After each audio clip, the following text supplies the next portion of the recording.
Today on an all-new Dr. Phil, a missing child. Breaking news, an Amber Alert now issued by the TBI for a missing 5-year-old girl. Her parents trying to prove their innocence. They turned to social media for help, but online bullies began accusing them of having something to do with her disappearance. You didn't do anything to hurt your daughter? No, sir. Do you know what happened to Summer? No. Do you know who took Summer? No, I can't do this. I'm being interrogated again. There's nothing more to remember. We did see some interesting body language. But I want to go home.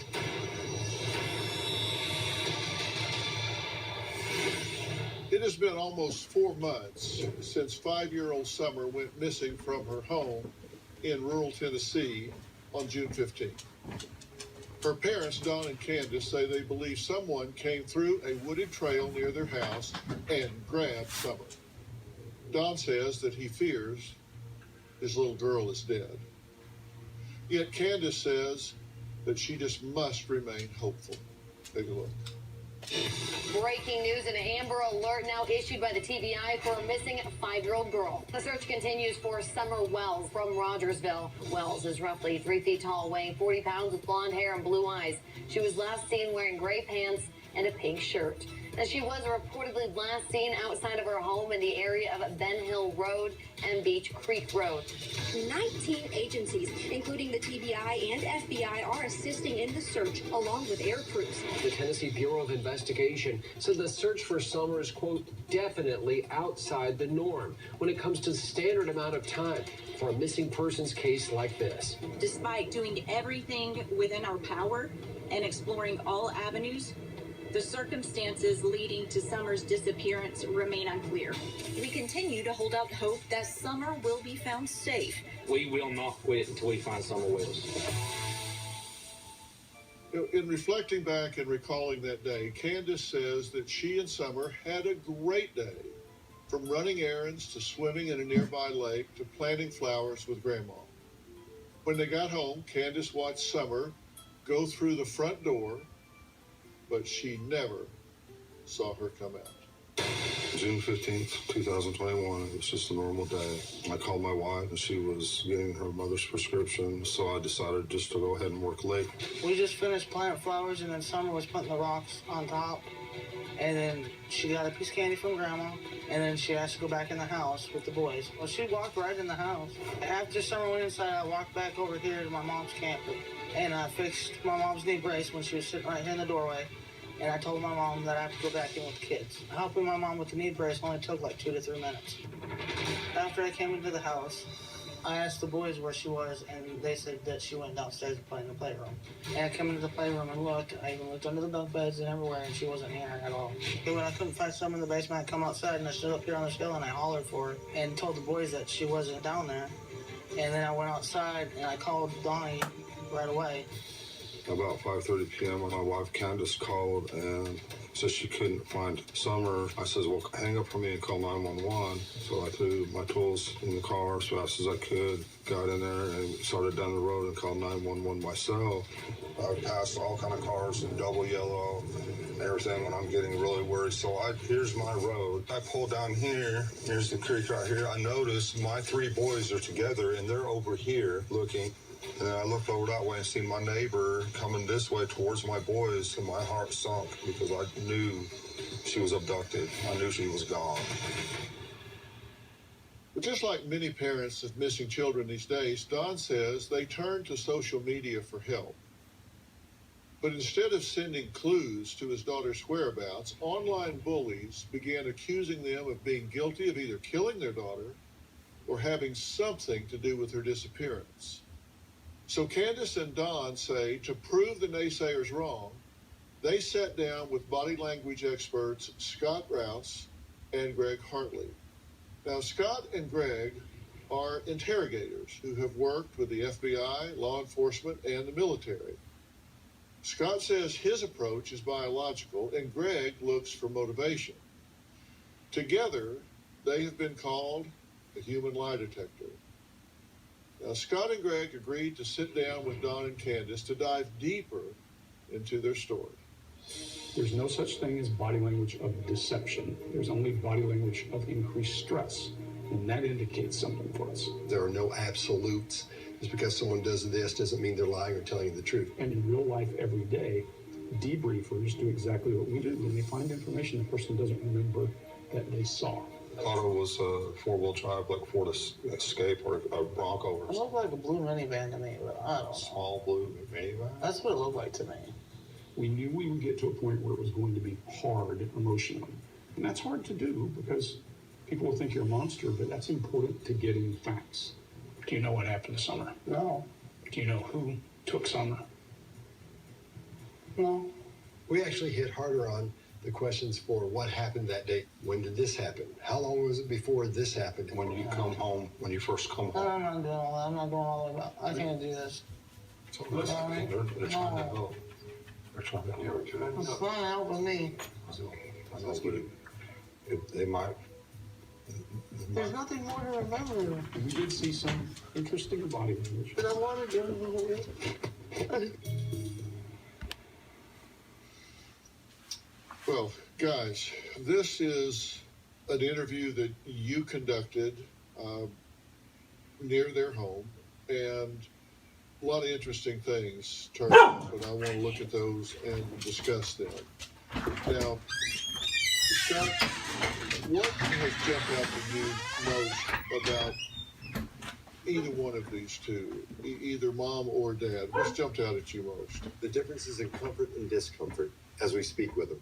There's certain things we touch on, and when we're talking to them, they're comfortable. They start becoming uncomfortable due to stress. Those are the things we look for. We saw those things jump out. Yeah, and we're going to look at some of those in a minute. Greg, how about you? Yeah, Doc, so we look for a baseline. Baseline can be everything from speech patterns to movement to all those. Everyone here, if you've ever been pulled over by a police officer, the way you talk changes, the way you move changes, that's stress. So we're looking for that when we're talking to these people. And it's different in Candus and Don. Yeah, Candus didn't want to be interviewed at first. She was very resistant to this, and it's only through building a relationship with Don and him kind of helping with that she was willing to sit down. Now, I've worked with dozens and dozens and dozens of missing children cases, and most parents are willing to do anything and everything, including with law enforcement. They say, look, rule me out. Do these elimination polygraphs, blood tests, DNA, whatever, to rule me out so you can stop messing with me and start looking with everybody else. Why was there reluctance here? There's some reluctance because they do have some history with law enforcement and those things. And if you look at us, we kind of look like law enforcement. So it takes a little bit. Yeah, you look like cops. Well, let's start looking at some of these tapes just right off. Let's start with Don, because you did sit down with him first, and you spent a long time interviewing him, but we've agreed to look at some particular clips that seem to be of some significance. Is there anything about Candus's story that makes you question the story? No, not the way it played out and everything like that. I mean, yeah, you always have questions, and I'd ask myself, and but the way that it happened and her emotions and her state of mind. What were the questions that you had? I mean, I don't really have any. I mean, I don't really have any questions. I mean. Okay, now, you guys know I'm highly involved in interrogation, deception, detection as well. And from a psychological standpoint, not paying any attention yet to any of the body language or any of the physiology of that, I heard him say yes twice and no 4 times in there. He was stammering, stuttering all over the place. What'd you make of that? So for me, what I see is editing as you speak. You'll notice his eyes are dropping down to his left. He's having kind of an internal conversation about how do I answer this very complicated question. And I think he edits, he speaks, he edits, he speaks, and never finishes a sentence. There aren't versions of the truth. Right. We were under the impression he was holding back a little information from us at that point. Okay, and this is important to me because we're trying to find this little girl. I don't care about anything else. I want to know what happened to this little girl. I wouldn't be doing this story otherwise. I'm just interested if Summer has been abducted and she's somewhere. I want to find her. If her life has been taken, then we need to know that. I mean, answers have to be found here. She deserves that. And so I'm really concerned. It's very clear to me that he is editing. That means he's holding something back, guarding something. He has knowledge of something that he's not disturbing up. That's right. Exactly. So the question is, what's he know that he's not telling us? This is the first time in any of your interactions that he ever used this word. Yes. So we were suspicious of him, of course. And later, at this point, she wants out. She came there to help find her daughter. Correct. But you've raised the stakes to the point that, forget about my daughter, I want out of this room. Kind of a follow-up, a redirect on some of the things that he had to say. Let's look at this. So what do you say to somebody who says, no, you're involved, your family's involved? How do you respond to that? Well, for 3 months, I spent on the phone for 3 months. I accepted every friend request there was. People want, well, I'm your friend, we can move for you. And, you know, for 3 months, I stayed on the phone day and night trying to find my baby, because I figured Facebook's the best tool possible to help find her. And but there's this group on Facebook combating us the whole time, and we don't know who this group is or what they're up to. Okay, now, was he redirecting here, or was he just concretely answering a question? Yeah, so I'll let Scott answer last because he discovered this. When you ask this guy this question, what I was saying is, how do you respond to people who say you did this? Well, I expected, well, no, I didn't. But he doesn't. He goes on to talk about Facebook.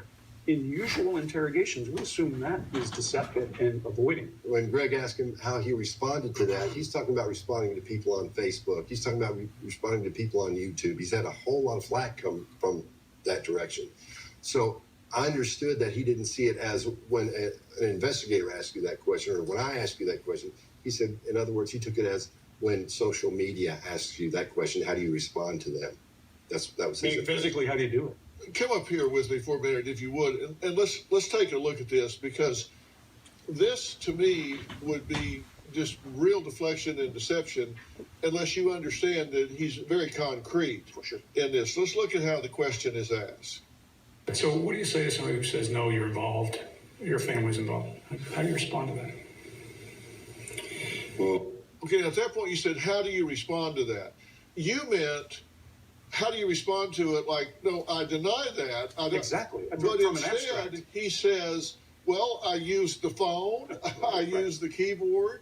That's what you're talking about, exactly. Right? Exactly. Did you consider this deceptive at all, or did you think he just was answering the wrong question? Initially, we thought it was deceptive, that he was redirecting the answer to the question to somewhere else. That's what we thought. And there are two indicators that made us think that. His blink rate goes through the roof, which means you're feeling stress, but it can also be processor speed as I am trying to think through something. And we think that's what we're seeing. Okay, and when you say his blink rate went through the roof, you're talking about while he's answering the question. That's here. correct. Yes.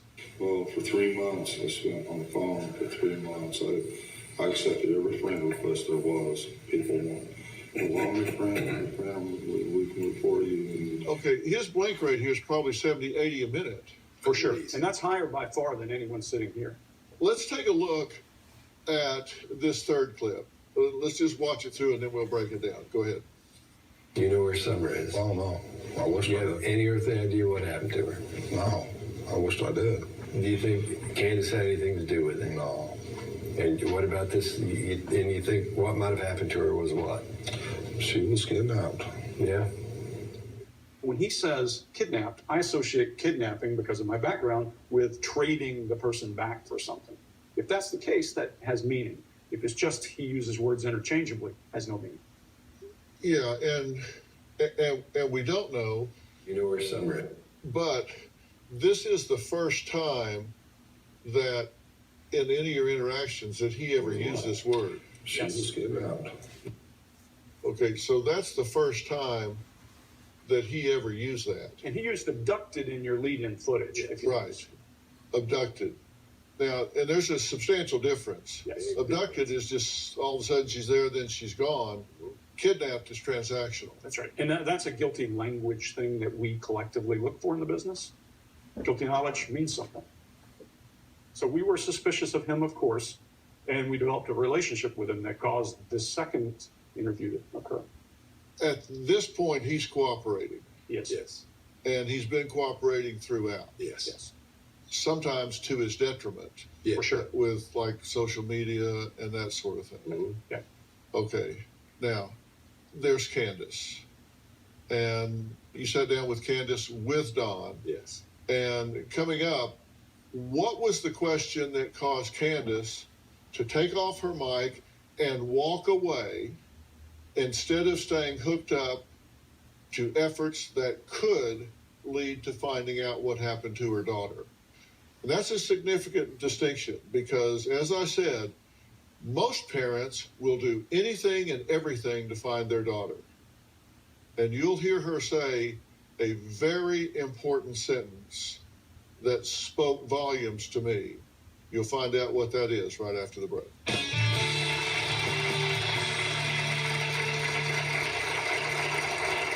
She's been put away for the rest of their lives. Did you do anything to Summer? No. Do you know what happened to Summer? And Summer Wells was last seen at her home here on Ben Hill Road since the night of June 15th. Everybody's a person of interest till we find Summer. Authorities said all possibilities were on the table, but Summer's parents believe someone took her. I went down there to check, and she was nowhere in sight. She was just gone. It's been almost 4 months since 5-year-old Summer Wells went missing from her home in rural Tennessee on June 15th. Now, her parents, Don and Candus, say they believe their daughter was abducted. You just heard Don say, well, maybe she was kidnapped. Was that just him using what he considers to be a synonym, or was it leakage of something he knows that he hadn't said before? Well, we're not sure about that. But when their story broke, the couple says the online bullies accused them of having something to do with the disappearance. Now, Don agreed to sit down with body language experts Scott Rouse and Greg Hartley in hopes of clearing his name. Don says Candus refused at first, but finally agreed to sit down. Candace, I'm going to have to ask you some hard questions. I told you this. Did you do anything to Summer? No. Do you know what happened to Summer? No. Do you know who took Summer? No. Anybody in your family involved with this? Not that I'm aware of, no. And, you know, people are always going to point their fingers to people closest to somebody. It's just the nature of how it goes. What do you got to say to those people? I don't know what to say, but they're wrong. Why are they wrong? Because I had nothing to do with this. Okay, what jumped out at you here? Immediately, when she said no for the third time, it was quiet. It's a whisper. Okay, there's a distinct difference here qualitatively. Yes. No. Do you know what happened to Summer? No. Do you know who took Summer? Okay, that time, nothing came out of her mouth. Right. So, first question. I told you this. Did you do anything to Summer? No. Do you know Okay, did you do anything, Summer? No. Demonstrative, no. what happened to Summer? No. Do you know? You know, what happened to Summer? Almost identical answer. Yeah, same qualitative answer. Who took Summer? All right. Do you know who took Summer? Head shakes no still. The voice doesn't even say anything. A silent no comes out, and then she adjusts. We call that fading facts. Okay. Then she gets out a weak no. No. You hear strong no's to the first two questions, Right. but then when you say, do you know? It's like, no. Yeah. So what do you make of that? So I immediately wanted to go further and push a little harder. And I will say, when you do what we do for a living, sometimes people cry and you force them to cry. So this immediately caused the next question. Okay, well, let's take a look at the next tape. Is there any reason anyone near you would want to hurt you or your kids? Not that I'm aware of. What do you think should happen to somebody that did this? To the person that did this, what do you think should happen to them? They should be put away for the rest of their lives. I mean, they They should be tormented, I think. Out of the gate, if I ask you what happened to Jordan, he was missing. You or what should happen to that person, don't answer it because I know it would be bad. You wouldn't say, it wouldn't be a pause there. You wouldn't say put him away for a long time, he should go away forever. You would have a very extremely graphic answer to that. Exactly. Yeah, it wouldn't take me 5 seconds to think about it. Give me 10 seconds in a room alone with him, and we'll be through. If someone stole your dog, yeah, same answer. That's the answer. Yeah, same answer. But here, what you get is very different. Here, what you get is a pause and then a response. Person that did this, what do you think should happen to them? Okay, now, you said, what do you think should happen to them? First thing she does is close her eyes. She's blocking. We call that eye blocking or escaping. Right? Yes, We're getting away. And then there's a pause. Yep, she's thinking. Watch her respiration. Watch her breathing. You can't miss it. They should be put away for the rest of their lives. I mean, they should be tormented, I think. A lot here. You see her eyebrow go up there. She's not sure what she should say. Everything she's doing says I'm unsure and shouldn't be saying this. That's what we're seeing there. Yes, for sure. And then you'll notice if I ask you those same questions, your chin would jut. You would say that person needs to be put away for the rest of their life and tormented with no second guessing. The other thing you likely would not do is drift down into your right in an emotional state. We haven't seen a lot of emotion, but we see it here. Okay, but we're going to see emotion here in just a second.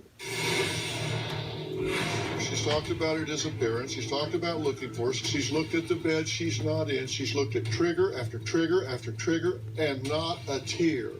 But then you ask about the Cornbread Mafia. Watch the side of the mouth start dragging down. Now, I want to take another clip from their interview with Don and Candus, and let's take a look at just the entire clip, and then we'll talk about it a little bit. Live in a country, you don't expect that kind of stuff. I'm not permitted. No, I want to. These are tough questions. No, I'm being interrogated again, and I don't want to do this anymore. Yes, I am. We'll stop. I want you to feel comfortable. No, I want. Oh, and I want to go home. I'm down. I want to. Okay. Sorry.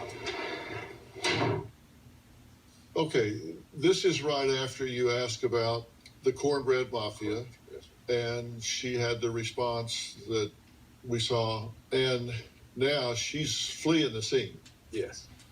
So she starts, even before she flees the scene, by doing something that we refer to as the trancer in our true crime workshop, and that's making yourself unavailable. Whether it's doing this or emotional or something to escape, she's already escaped. It's just a matter of getting out of that wire. Yeah. The interesting piece is contrast their body language. Don looks oblivious to all of this.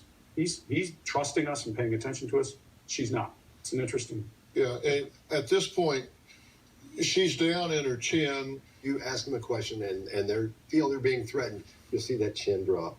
It protects the neck. It's something that happens from your limbic system. It's a psychological thing that happens. So the head goes down. That's what we're seeing there, along with a lot of eye. She talks about eye. It's not working for me. Those types of things. They get very emotional. They lock up. Their throat is protected by putting their chin down over their throat. And then typically in pre-confession, their body will open up, and that's when you close. That's when you go after them. Yeah. We wondered. Now, when my producer asked the Wells for a tour inside their home to better understand what happened the day that Summer went missing, Candus refused. Then she changed her mind and led us into the basement, but only after they had time to clean it. But a month after Summer went missing, Candus did invite podcaster Chris Madonna of the interview room for a home tour. Let's take a look at a little bit of that. I watched her walk in there, and afterwards, when she was already in there, I walked over to quiet, and he looked at me and I said, "Watch Cynthia, I'll be right back." And that's when I walked back over to my mom's. Okay. And I was fixing her brace and stuff like that, and I said, "Well, Mom, I gotta go back over with the kids." And that's when I come back up into the house. Okay. With the boys. Okay. Okay. You walked into the house. I walked into here. Get up. Get up. I walked in here and them three were sitting right here, bro, with their eyes glued to the TV, like always. And I said, boys, where's your sister at? Well, she just went downstairs, Mom, to play. So I went over here like this. So this is where the stairs are. Okay. It's actually down under there. Oh, down into her Down into bedroom. Our bedroom, and then hers is on the other side. Oh, okay, in the basement. Yeah, in the basement. Well, this makes sense now, see? And then I yelled, I said, Summer, Summer. And she didn't, and I listened for a minute, I didn't hear nothing. So I went like this. This is how I always get down here. Yeah. I don't know if you want to come down there or not. Do I gotta be tiny to get in there? No, you should. Can we come in from the other side? Well, we can, but it makes more sense if you went this way. Okay, I'll follow you. Oh, man. Good. No, I don't know if my 6-foot husband can fit down here. You can. Huh? My husband's 6 foot. I know if he can fit, you can. This. Oh, my gosh. Way to go. This is my husband's room. Okay. And over here, well, it's a mess again. That's all right. But this is where Summer and Little Waylon was. In the interview, you ask if someone there's a door to her room downstairs. It's a basement room, but there's an outside door. Correct. You ask, could you hear if someone had opened that door? She said, yes, you can clearly. Okay, so we have footage of her opening that door. Let's take a quick look at the door. I don't recall if this was locked or not. I don't recall that. Okay. But I know, it's hard on that. But I know I did come out of there and I said, Summer, because sometimes she'll sit right here. There was a tiny squeak to the door, and that was it. You couldn't hear that up those stairs, through that cubby hole, and around through that cluttered room with the television on? No. That's inconsistent with everything I'm seeing. Because everything I'm seeing does not tell me that I have a hypervigilant mom on my hands here. It just doesn't add up to me. As I understand it, what Candus says is that they were planting flowers. Yes, sir. She had a piece of candy. Yes, sir. They washed her hands, had a piece of candy. And then she says she walked her up the stairs to the house, inside, handed her off to the boys for supervision, that the boys said she went downstairs. Candus went back outside to help her mother with a brace and came back in, and all of that happened within 2 to 3 minutes. That's what she says. I'm saying what she says. Yes. Yep. 2 to 3 minutes. She called for Summer, no answer, and she immediately called Dawn on the phone and said Summer's missing. I think she will tell you that she didn't. We got something different the other day. We heard that after she checked the house, she crawled around under beds, she did this, she did that. She put the boys out to look in the yard, and then she called Dawn, is what we heard. Okay. But she went on alert in 3 to 5 minutes. Correct. Psychologically speaking, I have to tell you that's inconsistent with everything I'm seeing. Because everything I'm seeing does not tell me that I have a hypervigilant mom on my hands here. Agreed. I have a hard time believing that she would walk her up the stairs and hand her off lovingly to 3 babysitting brothers, go back and help her mother, and be back inside in 2 to 3 minutes calling for her daughter. Just timeline doesn't work right. I don't believe she could get out there and back in 2 to 3 minutes. I don't believe she called for her in 2 to 3 minutes and went on alert in under 5 minutes and started a search. Or that she would call Don, and given Don's history with law enforcement, that his first reaction would be call the cops. Because every time the cops have been out there before that, it wasn't to serve and protect. It was to arrest and detain. I'm not saying that Candus is involved here. I'm not saying Don's involved here. I'm just saying it just doesn't add up to me And when things don't add up, I need more information. Yep. Right. Coming up, Candus and Don are here. They're going to give their first national television interview. I'm not sure how long it's going to last. But they say they want to set the record straight, and I'm going to give them every opportunity to do that. When they come out, I'm going to ask you two to sit down here so you can observe them while I speak with them, and I'm going to see what we can learn. My goal here is to see if there's something we can find out. Maybe it's something that they have guilty knowledge of. Maybe it's something they know that they don't know. They're not aware that they know something that might be meaningful. They may know something they don't know is important. We're going to find all of this out when we meet them next.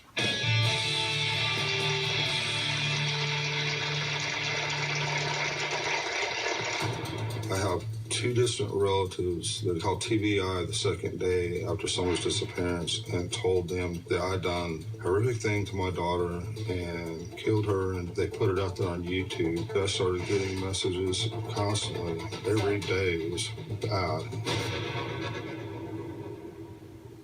Coming up on Dr. Phil, visit our website and subscribe to our newsletter. You'll get weekly updates, life strategies, and exclusive video that you won't find anywhere else. Plus, on drphil.com, you can see sneak previews of upcoming shows. Log on today. Well, we're out of time for today. Tomorrow, the parents of 5-year-old Summer Wells sit down with me for their first national television interview. Candus has been reluctant to talk with me. She walked off during her interview with Scott and Greg. Will she stay and talk about Summer, or will she walk off from this stage? I have some very important questions to ask her. Here's a preview. Tomorrow on an all-new Dr. Phil.